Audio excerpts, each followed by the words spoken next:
In a world that's increasingly digital, where economies don't really care about borders, we're all looking for something stable to hold on to. We've moved past a lot of the old systems, but the big question is, what comes next? What's the new anchor that keeps it all from just floating away? And that really is the heart of the matter. For ages, countries used real, tangible stuff, or at least the full faith and credit of their government, to back up their money. But now, we're seeing the rise of these decentralized, digital communities. Some people are even calling them network states. And for them, the old playbook just doesn't work. So here's the core idea we're going to explore. The evidence suggests that the new anchor might not be something you can hold in your hand, like gold. Instead, it could be something much more abstract. It might be the collective financial will of a community, expressed automatically through a concept called fiscal dominance. Now, to really get what that means, we've got to take a step back and see how we got here. We're going to start our journey with the ghost of that old anchor, gold. Then, we'll get into a really powerful force that's shaping our economies right now, fiscal dominance. After that, we'll look at the pretty wild future of network states. And finally, we'll weigh the huge potential against some pretty serious risks. It all really starts with the original standard of value, an element that, let's be honest, has fascinated people for thousands of years. For a very long time, gold wasn't just a shiny metal, it was the foundation of the entire global financial system. It was the promise of stability in a very unstable world. And this quote just nails its appeal, doesn't it? The value of gold is just there. A government doesn't declare it. And crucially, you can't just fire up a printer and make more of it. That made it this amazing shield against governments devaluing their currency, or central banks making, let's say, politically motivated decisions. It was a real store of value when you couldn't trust the institutions. Now, what's so interesting when you look at this timeline is how this system, which was designed for stability, was actually pretty fragile. Sure, it had a good run from its early days under Isaac Newton all the way until 1971 when the US finally cut the cord. But look at the cracks. World War I hits, and countries had to suspend it just to pay for the war. The Great Depression was an even bigger blow, showing how it could basically tie a country's hands, which is why Britain dropped it in 1931. It turns out, when faced with a true crisis, a country has to choose between honoring the standard and survival. So, to be super clear, what the gold standard gave the economy was something called a nominal anchor. By linking the currency directly to a fixed amount of gold, it basically set everyone's expectations for what prices would be in the future. That was its superpower. People trusted the money because they knew it was backed by something real, something finite. And this really just lays out the fundamental trade-off, the very reason the gold standard eventually fell apart. On one hand, you had real, tangible credibility, but the price you paid was flexibility. When a crisis hit, governments couldn't just create more money to deal with it. So today, we live in the world of fiat currency. It's backed by nothing but trust. That gives us incredible flexibility, but it also opens the door to the constant risk of inflation. Okay, but dropping gold didn't just solve everything. In fact, you could say it just created a new set of challenges. And now, we've entered an era where a different kind of pressure is quietly steering the ship of monetary policy all around the world. That pressure has a name: fiscal dominance. Now, that sounds complicated, but the idea is actually pretty simple. It's what happens when a government's spending and borrowing gets so big, it starts to boss around the central bank. The central bank's main job is supposed to be controlling inflation, right? While under fiscal dominance, its new unofficial job becomes helping the government pay its bills. The spenders start calling the shots for the savers. And here's how it works. When a country has a mountain of debt, raising interest rates, the main tool to fight inflation, becomes incredibly painful. It just makes the interest payments on all that debt go way up.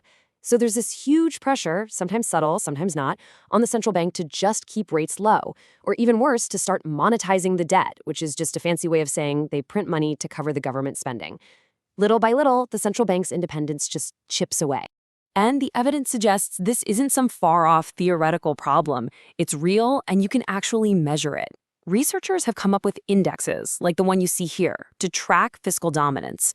They look at things like public debt compared to the size of the economy, government spending, all to get a number that shows just how much pressure is on monetary policy. And what it shows is that the conditions for fiscal dominance are very much here right now. This brings us to a really critical part of the puzzle: what people believe. See, fiscal dominance isn't just about what the government does, it's about what we expect them to do. If people start to believe that the government is running out of options, they'll start expecting that future bills will have to be paid by printing money. And that expectation of future inflation can actually cause inflation today. It's a really nasty feedback loop. Okay, so let's take that idea, this growing reality of fiscal dominance in traditional countries, and connect it to a possible future. What happens if you apply these same principles not to a country with borders, but to a totally new kind of society, one that's digital, decentralized, and global? This quote from some of the conversations happening in the crypto world points to a really radical idea: the network state. Just imagine online communities organized around shared values instead of a shared patch of land. And imagine them getting so sophisticated that they start to operate like digital city-states, a modern polis. And they wouldn't be run by politicians, but by these things called decentralized autonomous organizations, or DAOs. Now, the crucial thing to get here is that this isn't just science fiction. The tools for this are being built as we speak. You have smart contracts that basically automate the rules.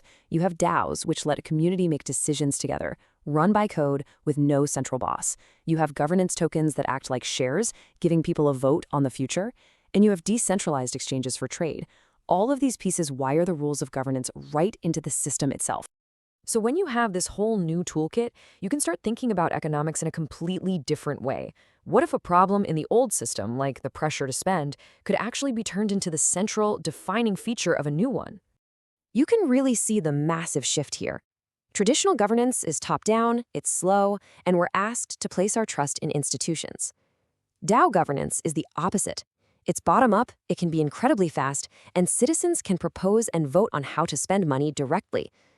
The trust isn't in a person, it's in transparent code and the consensus of the community. And this leads us to the core hypothesis. In a system like this, fiscal dominance stops being a bug and becomes a feature. The collective will of the community, how they decide to spend money, to invest, to stimulate their economy, is executed directly by the code. It's like a thermostat for the economy that everyone gets to vote on, and this community-driven fiscal policy could become the new nominal anchor. It could provide the stability that we once got from gold. It's a powerful vision, for sure. But, and this is a big but, it comes with huge, huge challenges. Because turning fiscal policy into a direct democracy is, well, it's a double-edged sword. It could lead to something amazing, or it could lead to total disaster. I mean, let's look at the bright side first. The potential rewards are incredible. Just imagine being able to vote on and deploy economic stimulus almost instantly during a crisis. Imagine community funds going directly to priorities everyone agrees on, with total transparency. You could have policies that adapt in real time to new information. It's a level of speed and responsiveness that our current systems can only dream of. But then there's the other side of the sword. The risks are just as big, and they sound a lot like the greatest hits of economic failures. What stops a community from just voting to print endless money for everyone, triggering hyperinflation? Without any of the traditional safeguards, how do you maintain credibility over the long term?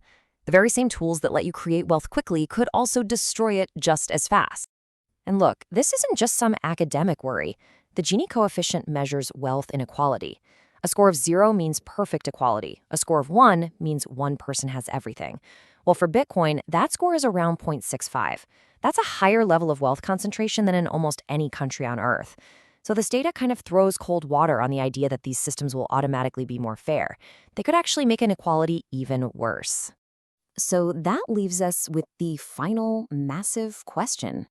If you anchor an economy to the direct automated will of its people, do you create a new, more resilient kind of stability? Or do you just remove all the guardrails and build a high-speed railway to the same old economic disasters we've seen time and time again? The answer to that is probably going to define the future of money itself.